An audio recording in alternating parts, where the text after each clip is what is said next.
श्री भक्त गोपाल चरवाहे का। पहले ऐसा हुआ करता था कि सबकी गायें जैसे चराए तो सब लोग अन्न आदि जो है उसके घर भिजवा देते थे और गायें छोड़ देते थे। वो ग्वाला ही कहा जाता था। सैकड़ों लोगों की गाय चराता था और उसके घर में अन्न आदि जो आवश्यक सामग्री है भिजवा दी जाती थी। ना तो एक अक्षर वो पढ़ा लिखा था और ना कभी उसने भगवान का नाम या कोई चर्चा सुनी थी। उसके कोई परमार्थ से संबंध ही नहीं था। बस गाय चराते थे, जंगल में रहते थे, पत्नी भोजन पहुंचा देती थी और परिवार चलाने के लिए गांव के लोग दे देते थे अन्न, क्योंकि सबकी गाय चराते थे।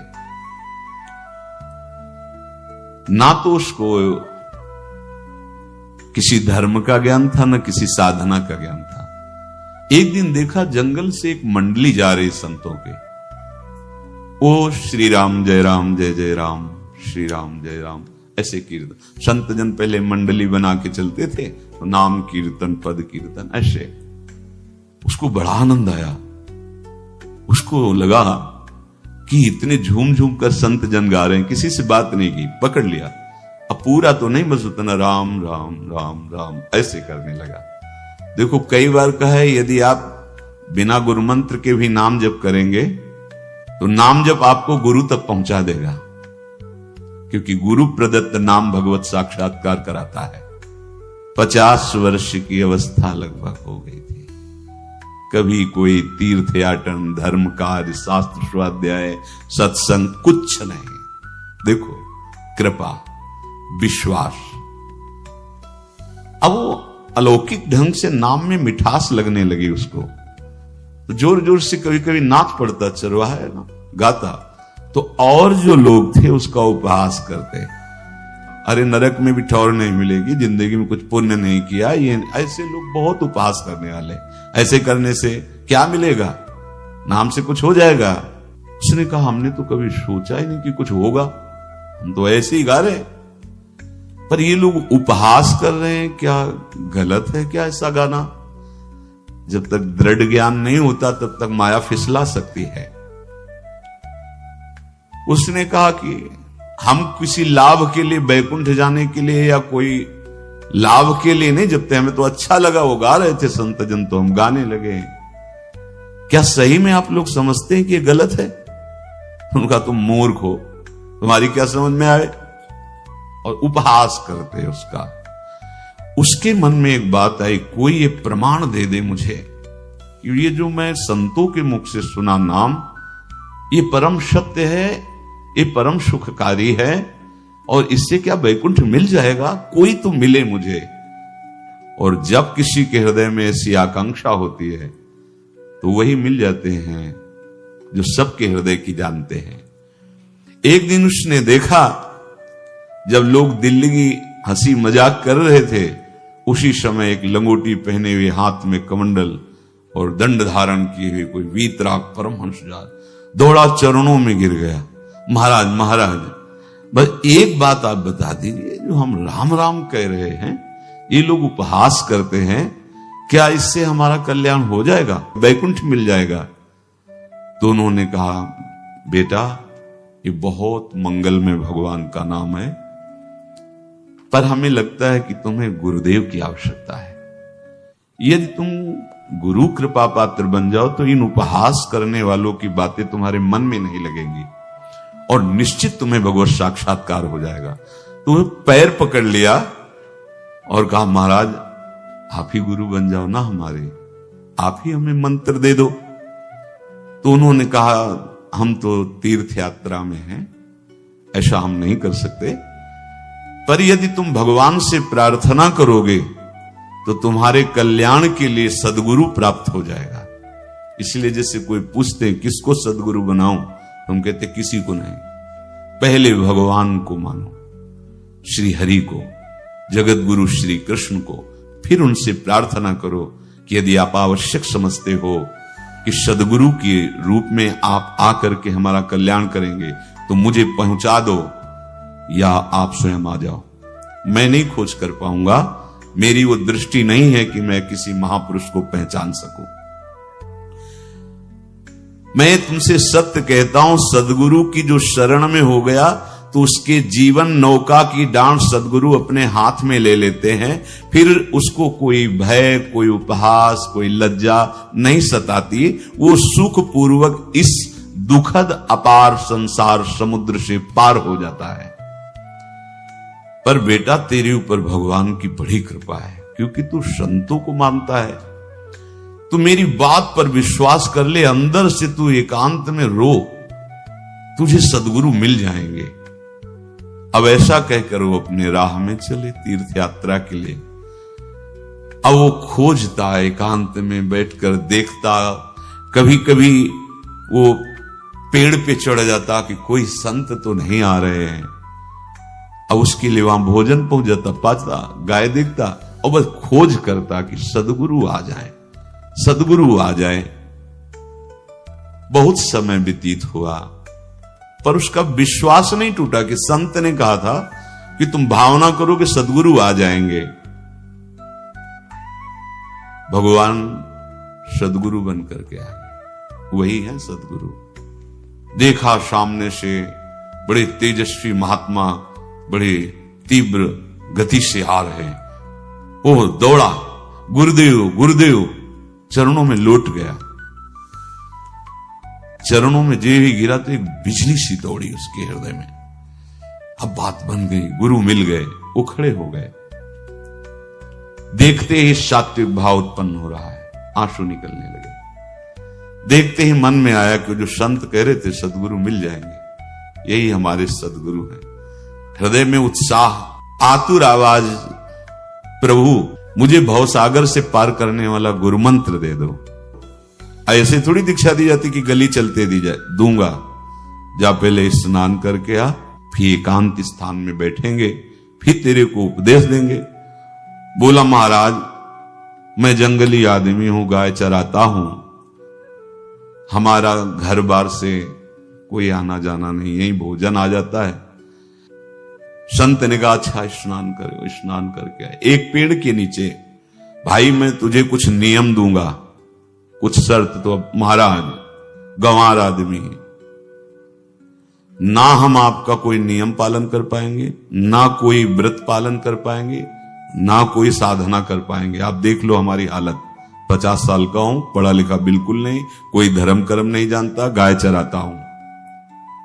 मुझसे बहुत बातें नहीं सदेंगी। अगर एक कोई बात बता दो तो प्रण करता हूं, जिंदगी में प्राण त्याग सकता हूं, पर एक बात, कोई एक नियम कोई दे दो। हमें बहुत नियम तो नहीं समझ में आएंगे, एक कोई बात बता दो कि ऐसा कर लेना और मंत्र जपना, तो हम प्राण त्याग सकते, पर आपकी आज्ञा उल्लंघन, पर बहुत हम बातें नहीं मान पाएंगे क्योंकि हमारे इतना ज्ञान नहीं है। गोपाल के वचन सुन करके बहुत प्रसन्न हुए संत भगवान। एक नियम तुझे देता हूं, हमारे आराध्य देव श्री कृष्ण हैं, गोविंद हैं। आज से तुम्हारे आराध्य देव गोविंद हुए, हाँ श्री कृष्ण है। बिना उनको पवाए तुम्हें पाना नहीं है, बस यही तुम्हारे लिए नियम है। तुम्हारे पास जो आवे, सूखी रोटी, दूध, छाछ, जो भी, बिना उनको पवाए पाना नहीं है। सीधा सरल आदमी। गुरुदेव प्राण चाहे चले जाएं, बिना उनको पवाए आज के बाद कभी जिह्वा पे कुछ नहीं जाएगा। ऐसा गुरुजन आदेश करते हैं वैष्णव मार्ग के पथिकों को कि जल भी बिना अर्पित किए मत पियो। अगर आप बिना अर्पित किए पीते हैं तो आपकी बुद्धि में इष्ट देव के प्रति ममत्व तो नहीं आ पाएगा, नहीं आ पाएगा। अब तो गोपाल नाच पड़ा कि गुरु मिल गए, गुरु मंत्र मिल गए और इष्ट का पहचान मिल गई। उसी समय घर से भोजन आया, वही कभी चटनी रोटी, ऐसे ही बैठा एकांत वृक्ष के नीचे। आओ गोविंद भोग पाओ। अब गोपाल विचार में लगा कि आ तो रहे हैं ही नहीं, और गुरुजी ने कहा बिना पवाए पाना नहीं। पूरा दिन व्यतीत हो गया। गुरुजी कहते घट घट में विराजमान भगवान है, तो कहीं से भी प्रकट हो सकते हैं। तो अंदर मंत्र जपता हो, कहता आओ भगवान, पाओ आके, नहीं आए। महाराज हमारे गुरुदेव ने आपका ध्यान जो बताया था वैसे ही आओ, आप पाओ आकर के। रात्रि हो गई, देखा पर वो नहीं आए तो भोजन उठाया, गाय को पवा दिया। तो बहुत सी गायें थी, भूखा रह गया। दूसरे दिन फिर भोजन आया, एक पत्ता टोरा, जल से छिड़का पत्ते में और भोजन रखा। भगवान को फिर पुकारा, आओ प्रभु। गुरुदेव ने आज्ञा की, बिना आपको पवाए हम अपनी जबान में नहीं रख सकते। शाम हो गई, रात्रि हो गई, फिर गौ को दे दिया, नहीं पाया। अब एक तो 50 वर्ष की अवस्था और गौओं के पीछे दौड़ना और भोजन पाना नहीं, शरीर में सामर्थ्य धीरे धीरे कम होने लगी। तीसरा दिन, चौथा दिन, पांचवा दिन, छठा दिन, सातवां दिन, दीनानाथ प्राण चाहे निकल जाए, हम गुरु की आज्ञा नहीं तोड़ सकते। अगर आप नहीं आएंगे तो भूखों मर जाऊंगा। पर हम ये बात देखो, ये बात चरवाहा है, कोई साधना पूर्व की नहीं। गौ सेवा के प्रताप से उससे संतों में प्रीति हो गई, नाम की कृपा से गुरु की कृपा से नामी की प्राप्ति की चाह। ऐसे कई दिन व्यतीत होते गए, अस्थि मात्र होए रहे शरीरा। पूछते कि क्या बात है, भोजन तो हम रोज लाते हैं, आप रोज लेते हैं, क्या पाते नहीं? आपका विषय नहीं। शिक्षा मिलती है, अपने गुरु उपदिष्ट साधन को किसी से बताना नहीं चाहिए। गुरु उपदिष्ट साधन जब तक सिद्धावस्था ना पहुंच जाए तब तक गुप्त रखा जाता है। जो जैसे आप सत्संग सुन रहे हो, इसमें कोई वचन आपको लगा, पकड़ लिया, अब वो जीवन में तभी बोलना जब उसका प्रभाव हमारे जीवन में आ जाए। नहीं ऐसे नहीं बोलना, नहीं तो निकल जाएगा। और अगर रोक लिया तो मंथन करेगा अंदर और आपको उसमें स्थित कर देगा। एक भी शब्द नहीं बताया कि हमारी गुरु दीक्षा हो गई, गुरु जी ने कहा था पवा के पाना, और इतने दिन हो गए भगवान तो आ नहीं रहे, इसीलिए हम पा नहीं रहे, तो हमारी ये दशा है। देखो आज का समय ऐसा है कि प्रगट में सब इंद्रियों के पोषण की व्यवस्थाएं भगवान दी, चाहे गृहस्थ हो चाहे विरक्त हो, लेकिन क्या हमारे अंदर निष्ठा है ऐसी? सबरी जी जब उनके गुरुदेव पधारने लगे तो चरणों में रो के गिरे कि प्रभु इस पूरे विश्व में मुझ अधम को सिर्फ आप ही प्यार करने वाले, आप ही ने दुलार करके मुझे रखा, नहीं सब जगह ठोकर मिलती, कोई भी संत महात्मा हमारी तरफ देखना नहीं चाहते, और प्रभु आप जा रहे हो, अब कैसे जीवन? जानते हो क्या कहा? हम तो भजन के प्रभाव से भगवान के धाम जा रहे हैं बेटा, भगवान स्वयं चलकर तुम्हारे पास आएंगे। सबरी जी बहुत वर्षों तक कभी गुरु के वचनों पर अविश्वास नहीं हुआ, क्यों कहते थे भगवान आएंगे, रोज पावड़े डालती हूं, सोहनी लगा के जल छिड़कती हूं, रोज पे लगता है। फुसला तो नहीं दिया गुरु जी ने, नहीं, गुरु के वचन भगवान आएंगे। शायद ऐसा वर्णन की शास्त्र हजार वर्ष सोचो जरा, और भगवान आए और सबरी को निहाल किया। ऐसे हो गुरुदेव ने कहा है भगवान आएंगे, जब तक वो ना पाएंगे तब तक हमने कहा कि और उनका उद्देश्य अलग था कहने का कि आप भगवान को भोग लगा के पाइएगा और भजन कीजिएगा तो मंत्र के प्रभाव से तुम्हारे मानस पटल पर भगवान दिखने लगेंगे। ऐसा होता है, पर वो सीधा आदमी सीधा समझा, जब तक भगवान नहीं पाएंगे तब तक हमें नहीं पाना। 18 दिन बीत गए, कुछ न खाना न पीना। गोविंद भी देखते हैं, बाल भक्त ओम प्रकाश जी महाराज यही अपने चामुंडा के पास से उधर, बहुत नामनिष्ठ महात्मा, बाल भक्तों में बहुत ही मानो प्रहलाद जी ही हैं।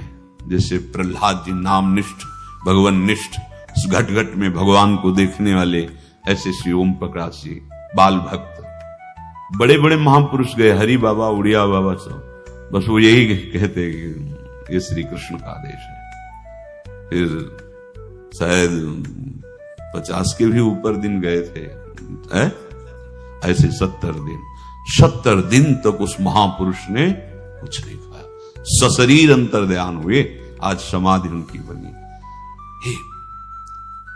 जब महत्व भगवान का जग जाता है तो शरीर का महत्व नहीं। अच्छा, प्राणनाथ जब प्राणों का पोषण कर रहे हैं तो अन्न में भी तो प्राणनाथ की ही दी हुई शक्ति है, तो बिना अन्न के भी उनका पोषण हो रहा है, पर ये भागवती का आदेश से, मनमानी करने से नहीं। मनमानी करने में फिर मार्ग रुक जाएगा। भगवान आदेश करते हैं अपनी वाणी से, युक्ताहार विहार से, उचित आहार विहार, वो तो भगवद आदेश होता है। 18 दिन बीत गए, 19वें दिन जब भोजन आया तो पेट के आते सब सिकुड़ गई थी। वैसे ही 50 वर्ष के थे, आंखें धस गई थी, उठने की ताकत नहीं। पत्नी ने फिर कहा कि आप कुछ तो बताइए कि क्या आपको कोई रोग हो रहा है, आप भोजन नहीं पा रहे, मैं रुक जाऊं यहीं आपकी सेवा के लिए या आप घर चलिए। कोई उत्तर नहीं, आप जाइए, हम ठीक हैं, ऐसा। फिर धीरे से पत्ता लाए, छिड़का, भगवान आओ पाओ आकर के। शाम हो गई, फिर गाय को दे दिया। विचार कर लिया कि अब मरना ही है, मुझ जैसे अधम के पास भगवान तो आएंगे नहीं, वो तो भगवान है, पर मैं अपने गुरु के वचन नहीं तोड़ सकता, मर चाहे जाऊं। 27 दिन व्यतीत हो गए, एक कवल भी अन्न नहीं पाया। न चलने की शक्ति थी, न पत्ता लाने की शक्ति थी, न जल छिड़कने की शक्ति थी। जिस पात्र में भोजन लाई थी, लेटे ही लेटे खोला और कहा, प्रभु मुझे पता है आप इस शरीर से नहीं मिलोगे, पर आप जान लो मैं अपने गुरु की आज्ञा का उल्लंघन नहीं करूंगा। ये मतलब जितने महान हुए हैं सब निष्ठाओं में निष्ठावान हुए हैं, अपने लोग फिसड्डी हैं।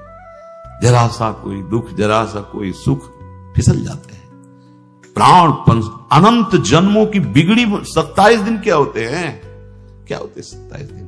अनंत जन्मों का जमा कूड़ा करकट भगवान साफ कर रहे हैं। यस, जो तन्मयता, गुरु निष्ठा, जो प्राण भूख से व्याकुल, सब भस्म हो रहे हैं पाप अनंत जन्मों के। अनंत जन्मों, जैसे हम सोचे कि भगवान इतने निर्दयी कैसे हैं? नहीं निर्दयी, आत्मा को कुछ फर्क नहीं पड़ता। और शरीर ने जो किए हैं जन्म जन्मांतरों के, वो निष्ठा के कारण दुख नहीं पहुंचेगा। निष्ठावान को दुख नहीं पहुंचता, वो आपको दिखाई देगा दूर से, उसको दुख नहीं पहुंचता, क्योंकि निष्ठा का कवच है, वो कभी कोई भेद नहीं सकता। किसी भी माया के यंत्र में ताकत नहीं कि निष्ठा को भेद सके, उसी को निष्ठा कहते हैं, नहीं भेद पाए। 27वां दिन है। पति की दशा देख करके कहा, स्वामी अब तो आप कहोगे भी तो मैं नहीं जाऊंगी। हम आपकी दशा, इशारे से कहा आज भर चली जा, क्योंकि उसको लग रहा था आज प्राण निकल जाएंगे। आज भर चली जा, फिर कल से जैसी तेरी आज चली जा। इशारे से, बोलने की भी सामर्थ्य नहीं थी।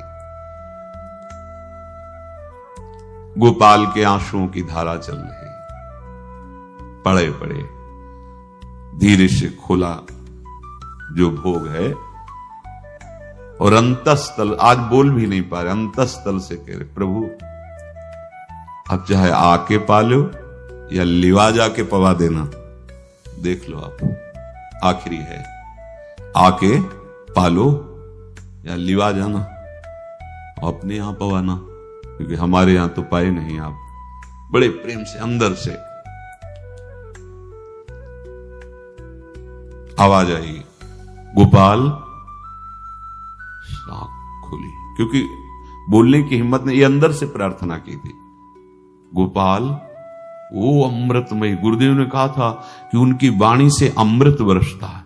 एकदम आंख खुला, देखा वही पीतांबर, वैसे ही मोर मुकुट, वही मुरली, वही करधनी, वैसे ही नूपुर, वैसे ललित त्रिभंगी। गुरुदेव ने जैसा वर्णन किया था वैसा ही सुंदर रूप गोपाल के सामने। प्रभु मुखमंडल की मनोहरता देखकर निहाल हो गए। निहाल कर देंगे, थोड़ी पीड़ा सहना सीखो। सहत सहत बाढ़े भगति, ग्रह तन गुरु हितगार, ग्रह तन गुरु हितगार, हार अपनी करिमा। सेवक जी कह रहे हैं, देखो, ग्रह तन गुरु हितगार, हार अपनी कर, तन मन प्राण गुरु वचनों पर न्यौछावर जो भी सहना पड़े सहूंगा। मिल गए प्रभु। प्रभु दूर नहीं है। प्रिया प्रीतम बहुत कृपालु हैं। मानो करोड़ करोड़ काम की सौंदर्यता को हे करते हुए प्रभु के लावण्य का प्रकाश हो रहा है। मनहारिणी मुरली जैसे कहा था अधरों में वैसे अधरों में विराजमान। अच्छा, खास बात ये, ना कोई गाय देख पा रही, नहीं कोई और चरवाहा देख पा रहा। ये भगवान को, जैसे इस सभा में किसी से बात करें भगवान, किसी से मिले तो पास बैठा व्यक्ति भी नहीं देख पाएगा, ना जान पाएगा, क्योंकि प्राकृतिक इंद्रियां, प्राकृतिक शरीर, और वो चिदानंद में, वो तो जिसको दर्शन देंगे तो पहले दृष्टि प्रदान करते हैं। भगवान जिससे मिलते हैं पहले दृष्टि प्रदान करते हैं, तो गुरु रूप से दृष्टि प्रदान। ये जो अंतर में पुकारा ना, वो अंतर दृष्टि खुल गई, सामने देखा।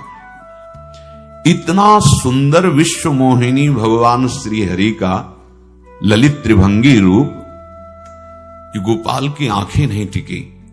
इतना सुंदर रूप, आंखें भगवान के तेज के आगे बंद हो गई। जे भी बंद हुई तो देखा मानस पटल पर वैसे ही ललित त्रिभंगी। फिर खोला, देखा सामने भगवान मुस्कुराए, सामर्थ्य प्रदान की। देखो अर्जुन के साथ ही तो खेलते भगवान सखा भाव से, रथाक रहे, लेकिन भगवान का विराट स्वरूप देखने की सामर्थ्य अर्जुन में थी क्या? दिव्य दृष्टि प्रदान की। फिर भी कांप रहे थे अर्जुन जी भगवान की दिव्य दृष्टि संपन्न नेत्रों से उस विराट महिमा को देखकर कांप रहे थे अर्जुन। ये तो माधुर्य रूप प्रभु का है। उसने मानो इशारा किया प्रभु को कि हमारी सामर्थ्य में मैं सकिल कर आ जाऊं, नजदीक आप आ जाओ। आ गए, अपना माथा प्रभु के चरणों में रखा, आंसुओं से भगवान के चरणों का प्रक्षालन कर रहा। देखो गांव का गाय चराने वाला ग्वारा, जिसको कोई धर्म कर्म का ज्ञान नहीं, कोई भक्ति का ज्ञान नहीं, कोई शास्त्र का ज्ञान नहीं, भगवान ने फिर उसको उठाया और अपने हृदय, ज्यों हृदय से लगाया, हष्ट पुष्ट स्वस्थ सब, अंतर बाहर पूर्ण, कोई पीड़ा नहीं, कोई दुख नहीं, बिल्कुल तेजस्वी स्वरूप। भगवान की स्पर्श की महान सामर्थ्य है। बाली ने बहुत मारा ना सुग्रीव को, तो कर पर शाह सुग्रीव शरीरा, जे इस पर सारी पीड़ा गई। भगवान अमृत सावी है, भगवान दिव्य चिदानंद भाव देने वाले हैं। अब तो सुरमुनि वांछित प्रभु की छाती से लपटा हुआ है। ये ऐसा ना सोचो कि कहानियां हैं, ऐसा ये सत्य विषय आप भी प्राप्त कर सकते हैं। इसी के लिए रोज सत्संग होता है। जो भगवान से लिपट कर छाती में अश्रु की बूंदे, तो भगवान ये था माम प्रपद्यन्ते, भगवान की अश्रु बूंदों से गोपाल का अभिषेक हो रहा है। मानो सुदामा मिलन हो रहा है। जैसे भगवान को दैन्य बहुत प्रिय है। तभी भाई जी महाराज कहते हैं पद में कि बुद्धिहीन बना दो हे भगवान, हमें बुद्धिहीन बना दो। ये जो बहुत बुद्धि चलती है ना, इसके लिए दौड़ भाग है। नहीं, सीधे प्रभु हमारे हैं, हम प्रभु के हैं। नाम जप आश्रय भगवत प्राप्ति निश्चित। भगवान बोले, प्यारे गोपाल अब तो रो मत, देख मैं तेरे प्रेम में पगी हुई ये जो सूखी रोटियां हैं अभी पाता हूं। और भगवान बैठ गए और उसके घर की जो रोटी थी उसे भी।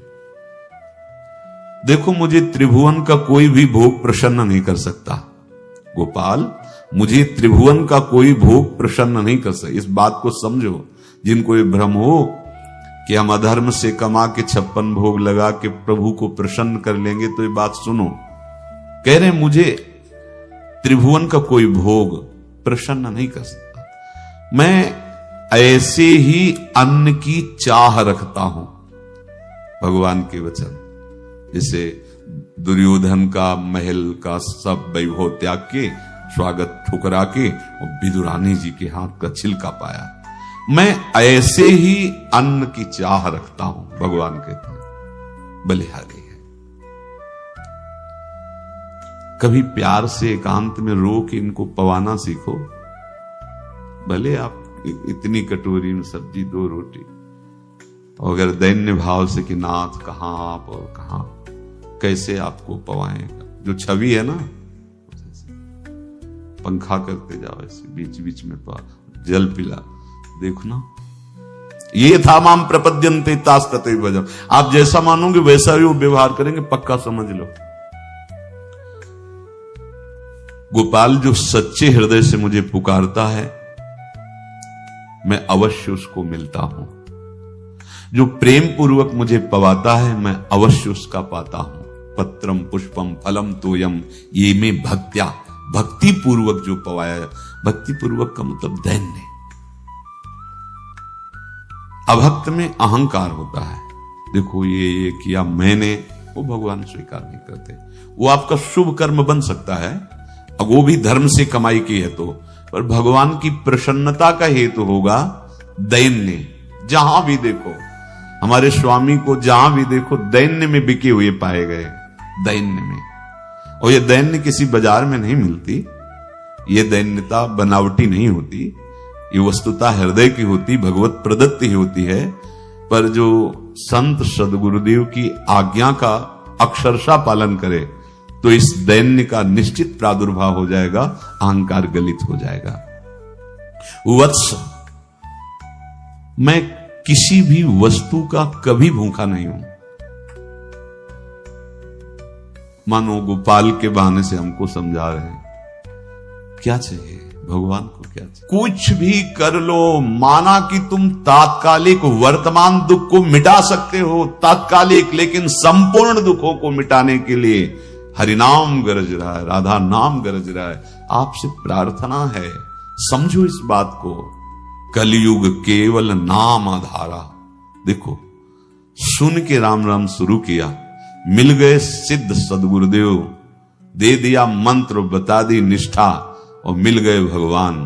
और भगवान कह रहे हैं, अब तेरे जीवन में कभी दुख का लेस नहीं रहेगा, तू अब घर जा, अब किसी की गाय चराने की जरूरत नहीं है, कुल परंपरागत तेरे लक्ष्मी बढ़ती रहेगी, तुझे कुछ करने की जरूरत नहीं। देखो, बड़े बड़े सोने के पहाड़ किसी सुनार ने बनाए क्या? प्रभु ने तो बनाया। भगवान हंसते हंसते समझ ही नहीं पाए और अंतर्धान हो गए।